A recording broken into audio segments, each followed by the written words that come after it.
Hello. So we are starting with quadratic equations.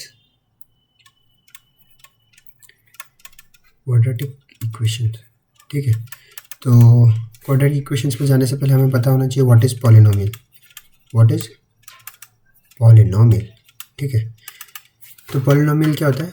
देखो, कोई भी चीज़ जो ए एन एक्स की power N plus A N minus one X की power N minus one plus dot dot dot A zero X की power zero इस format की हो, कोई भी चीज़ इस फॉर्मेट की हो जहाँ पे a n is not equals to zero, n belongs to natural number whole numbers, n belongs to whole numbers and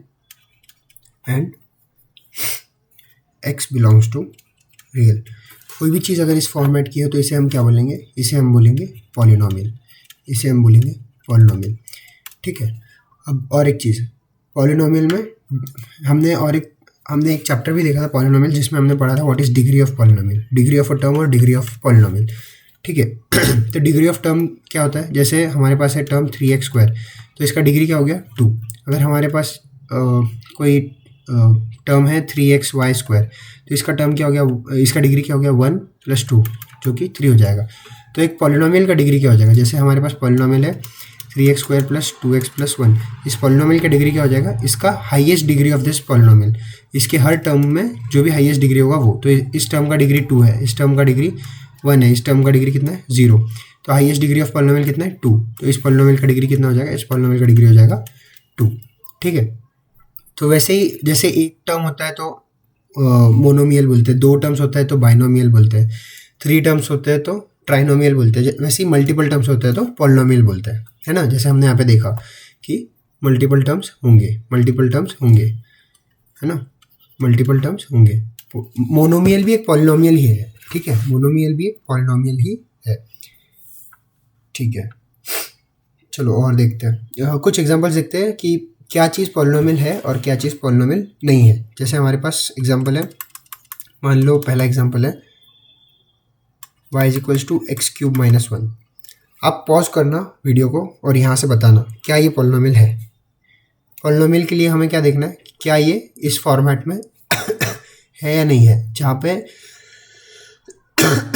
an को हम लीडिंग कोएफिशिएंट बोलते हैं, जहाँ पे an लीडिंग कोएफिशिएंट 0 नहीं है, जहाँ पे लीडिंग कोएफिशिएंट 0 नहीं है। ठीक है, तो अब बताओ क्या ये पॉलिनोमियल है? बाकी के टर्म 0 हो सकता है, तो हाँ ये पॉलिनोमियल है, क्योंकि यहाँ पे लीडिंग कोएफिशिएंट क्या है? 1 है ना, x³। बाकी के टर्म 0 और a0 क्या है? 1। ठीक है, तो ये पॉलिनोमियल है। दूसरा एग्जांपल देखते हैं, जैसे मान लो y = 2। क्या ये पॉलिनोमियल है?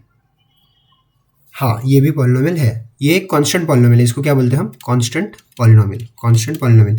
इसका लीडिंग कोएफिशिएंट क्या हो जाएगा? 2 हो जाएगा। इसका लीडिंग कोएफिशिएंट क्या था? 1 था।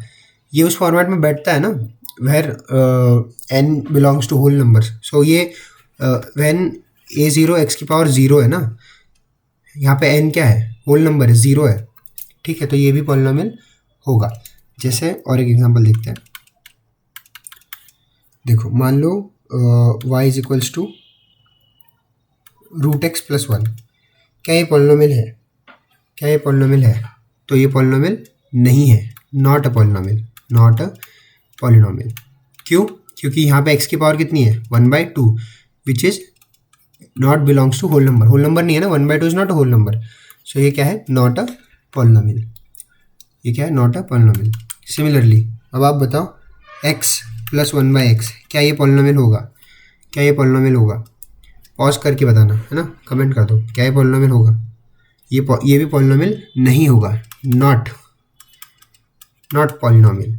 ठीक है, ये भी पॉलिनोमियल नहीं होगा, क्योंकि x + x⁻−1 है। x⁻−1 क्या है? Does not belongs to whole number. वैसे ही सिमिलरली और एक एग्जांपल देखते हैं, जैसे मान लो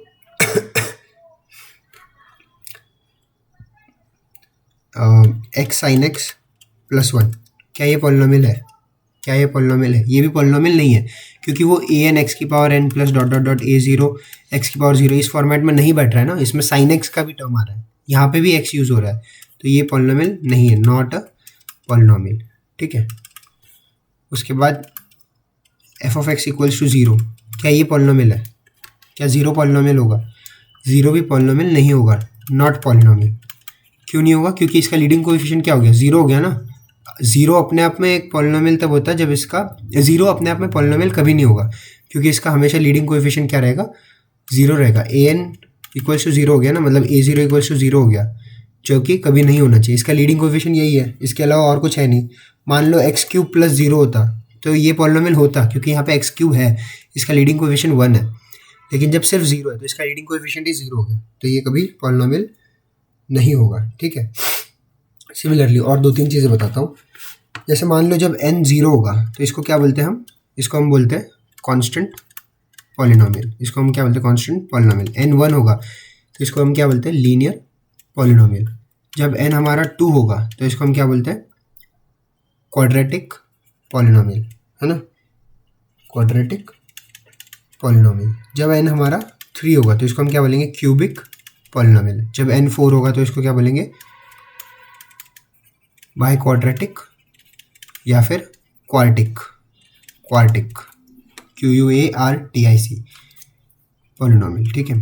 n जब फाइव होगा तो इसको क्या बोलेंगे? क्विंटिक, क्विंटिक पॉलिनोमियल, क्विंटिक पॉलिनोमियल।